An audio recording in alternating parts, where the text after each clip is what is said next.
জুলাই আগস্টে ছাত্র জনতার অভ্যুত্থানে পালিয়ে যাওয়া স্বৈরাচার শেখ হাসিনার আওয়ামী লীগের চ্যাপ্টার ক্লোজ বলে মন্তব্য করেছেন জাতীয় নাগরিক পার্টির দক্ষিণাঞ্চলের মুখ্য সংগঠক হাসনাত আব্দুল্লাহ।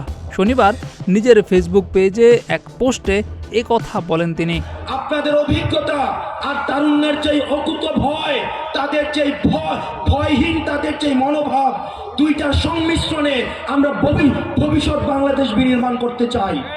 বাংলাদেশে আওয়ামী লীগের রাজনীতি নিয়ে বিভিন্ন সময়ে বিভিন্ন ধরনের মন্তব্য করতে দেখা গিয়েছিল বিভিন্ন রাজনৈতিক নেতাদের। অনেকেই আওয়ামী লীগকে ভোটের মাঠেও দেখতে চেয়েছেন। আওয়ামী লীগের রাজনীতি করার বিষয়ে বড় দলগুলো ভোটের মাঠে জনগণের হাতে বিচার হবে বলেও মন্তব্য করেছেন। রাজনৈতিক দলগুলোর এমন মনোভাবকে অনেকেই আওয়ামী লীগের পুনর্বাসন করার চেষ্টা হিসেবে দেখেছেন। তবে আওয়ামী লীগকে বাংলাদেশের মাটিতে চূড়ান্তভাবে নিষিদ্ধ করার দাবি শুরু থেকেই করে আসছিলেন আন্দোলনে নেতৃত্ব দেওয়া ছাত্র নেতারা।